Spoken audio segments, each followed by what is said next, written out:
everyone, so we're back. We're gonna do this, finish off our video with the hair, and I wanna show you this picture of Jodie Foster. This is the kind of look that I'm talking about.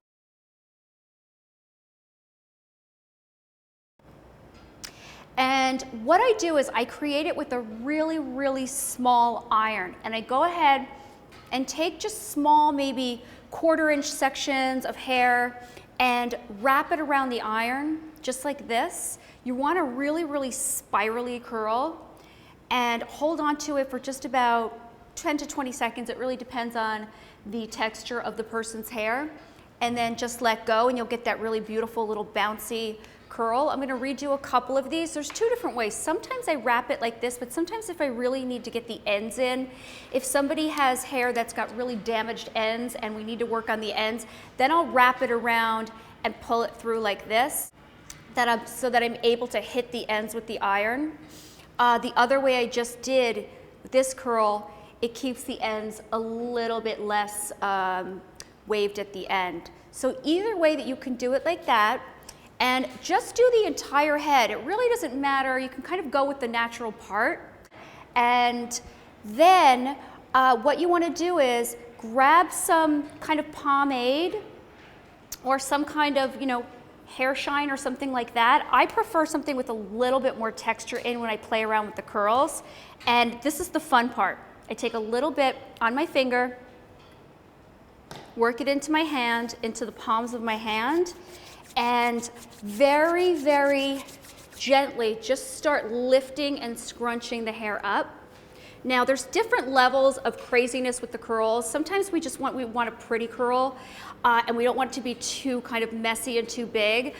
This is what you would do. Just very simply keep working your hands through it. I like to take my fingertips at the roots and just give it a little fluff, and then come from the front and start playing around with the top here.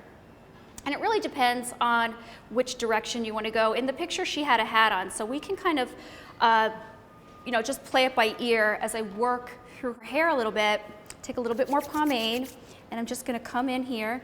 Now I'm gonna start on the sides, and what I'm doing is breaking these curls up a little bit here. We've got a lot, she's got a good amount of hair, so I need to start kind of coming in. We came in from the top, now I need to start coming in from the sides. And I'm gonna take my big ring off, because if you ever wear rings like I do, it's really hard to do hair when you've got a giant ring on. So I'm gonna take that off, come in, and now really start to go crazy. I think we can go a little bit more. I was a little bit conservative in the beginning, but now I wanna go ahead and really make that crazy. All right, wide tooth comb. You definitely need a wide tooth comb for this. Tilt your head back for me. Have the model tilt their head back and just start very gently brushing through the entire head.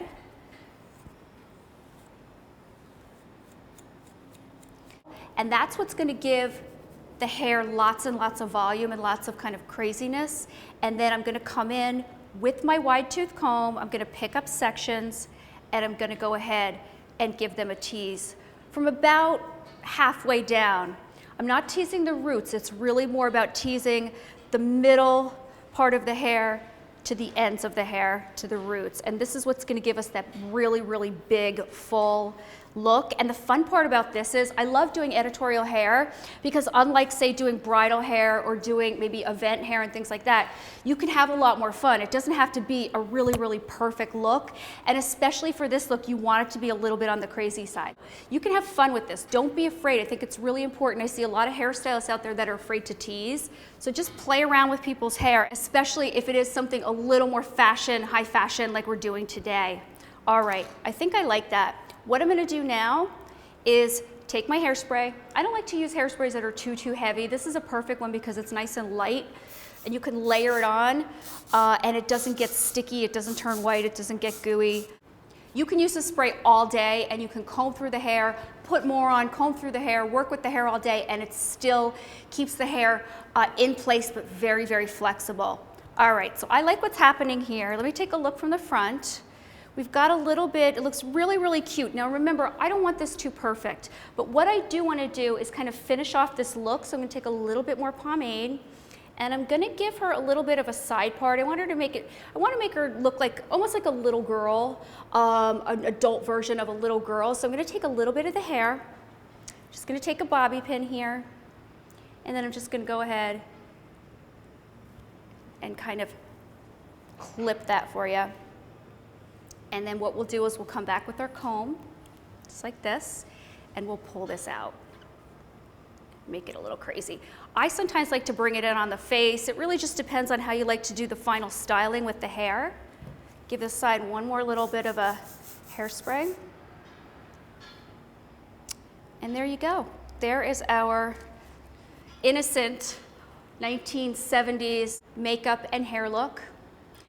And now we're going to move on to another look, which was a little bit heavier handed, a little bit more crazy nighttime look, and that's the disco ears.